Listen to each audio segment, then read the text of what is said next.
Assalamualaikum warahmatullahi wabarakatuh. Perkenalkan, nama saya Pinky Nur Istiqomah dari Prodi Akuntansi Sektor Publik. Pada video ini saya akan memaparkan jawaban ujian tengah semester mata kuliah pengelolaan keuangan negara dan daerah yang berdasarkan soal yang telah diberikan oleh dosen pengampu, yaitu Bapak Ferry Handoko, SPD MAK. Baik, langsung saja saya akan mulai pembahasannya. Yang pertama, pengertian keuangan negara menurut Undang-Undang Nomor 17 Tahun 2003 berdasarkan Undang-Undang Nomor 17 Tahun 2003 tentang keuangan negara. Keuangan negara adalah semua hak dan kewajiban negara yang dapat dinilai dengan uang serta segala sesuatu, baik berupa uang maupun berupa barang yang dapat dijadikan milik negara berhubungan dengan pelaksanaan hak dan kewajiban tersebut. Artinya, seluruh aktivitas negara yang berkaitan dengan penerimaan, pengeluaran aset, dan kewajiban negara termasuk dalam keuangan negara. Yang kedua, objek, subjek, dan proses bentuknya keuangan negara dan tujuan keuangan negara. Yang pertama, objek keuangan negara. Objek keuangan negara meliputi semua hak dan kewajiban negara yang dapat dinilai dengan uang, termasuk kebijakan dan kegiatan di bidang fiskal dan moneter, pengelolaan kekayaan negara yang dipisahkan, serta segala sesuatu baik berupa uang maupun barang yang dapat dijadikan milik negara. Yang kedua, subjek keuangan negara. Subjek keuangan negara adalah seluruh objek keuangan negara yang dimiliki dan dikuasai oleh pemerintah dan badan hukum publik lainnya. Yang ketiga, proses terbentuknya kekuasaan negara. Proses terbentuknya kekuasaan negara merupakan seluruh rangkaian kegiatan pengelolaan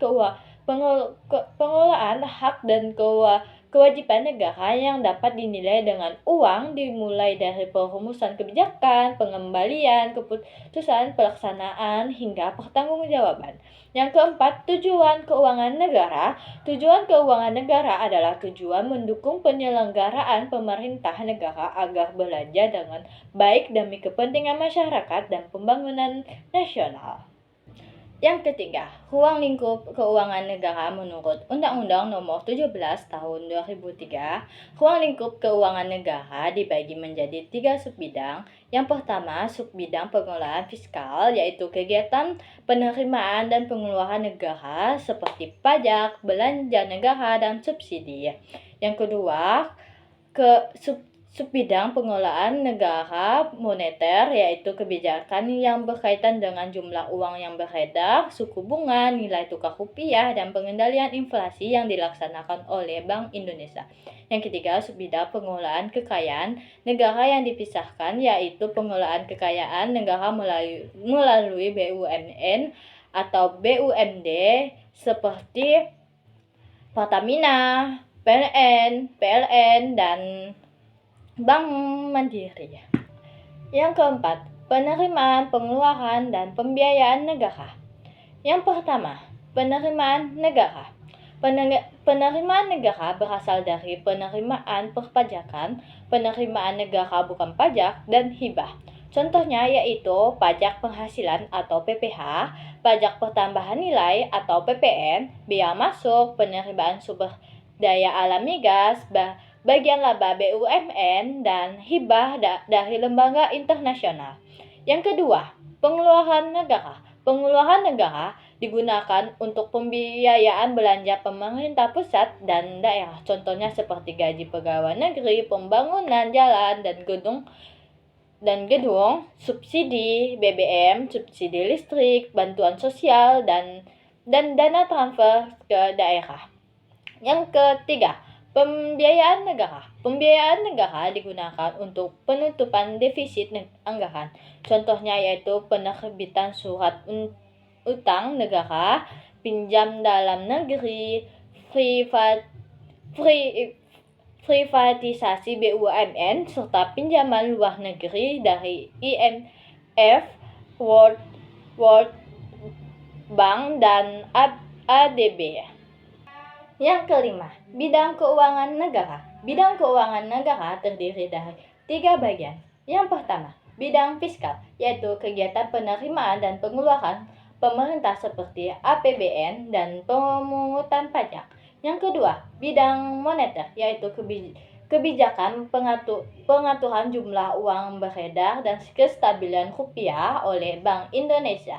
Yang ketiga, bidang kekayaan negara yang dipisahkan, yaitu pengelolaan aset negara melalui BUMN atau BUMD seperti Pertamina, PLN, dan Bank BRI maupun Bank Mandiri. Yang keenam, pihak-pihak pemegang kuasa pengelolaan keuangan negara seperti gambar di samping. Dalam Undang-Undang Nomor 17 Tahun 2003, Presiden merupakan pemegang kekuasaan umum pengelolaan keuangan negara. Kekuasaan tersebut kemudian dibagi kepada Menteri Keuangan sebagai pengelolaan fiskal dan Bendahara Umum Negara atau BUN. Terus selanjutnya Menteri atau pimpinan lembaga sebagai pengguna anggaran dan pengguna barang di kementerian atau lembaganya masing-masing, serta gubernur, bupati, dan wali kota sebagai pengelolaan keuangan daerah dalam pelaksanaannya. Dalam pelaksanaannya, Menteri Keuangan bertindak sebagai Chief Financial Office atau CFO negara, sedangkan menteri dan pimpinan lembaga bertindak sebagai Chief Operational Office atau COO. Yang ketujuh, undang-undang yang mengatur kebijakan moneter. Kebijakan moneter di Indonesia diatur dalam Undang-Undang Nomor 23 Tahun 1999 tentang Bank Indonesia yang telah diubah menjadi Undang-Undang Nomor 3 Tahun 2004 dan Undang-Undang Nomor 6 Tahun 2009.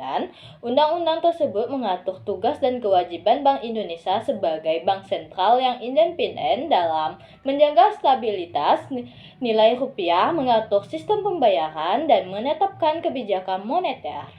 Yang kedelapan, bagian hubungan subjek pengelolaan keuangan negara seperti gambar di samping. Bagian tersebut menjelaskan hubungan subjek pengelolaan keuangan negara berdasarkan Undang-Undang Nomor 17 Tahun 2003. Presiden sebagai pemegang kekuasaan umum keuangan negara memberikan kekuasaan kepada Menteri Keuangan sebagai pengelolaan fiskal dan bendahara umum negara.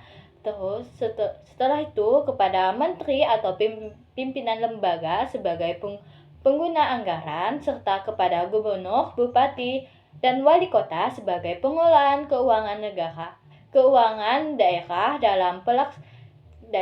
dalam pelaksanaannya masing-masing dibantu oleh penjabat terkait seperti Direktur Jenderal Anggaran, KPA, PPK, Bendahara, PPKD, dan Kepala SKPD agar pengelolaan keuangan negara berjalan dengan efektif dan teratur.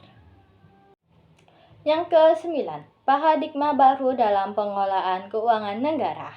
Paradigma baru dalam pengelolaan keuangan negara menunjukkan adanya perubahan menuju sistem yang lebih transparansi dan akuntabel. Perubahan meliputi yang pertama, perubahan dari anggaran berimbang menjadi anggaran surplus atau defisit. Yang kedua, perubahan format APBN dari T-Icon menjadi I-Icon. Yang ketiga, penerapan unit budget atau anggaran terpadu. Yang keempat, penerapan penganggaran berbasis kinerja yang berorientasi pada hasil atau output dan outcome. Yang kelima, meningkatkan transparansi dan akuntabilitas melalui pemeriksaan oleh BPK yang independen.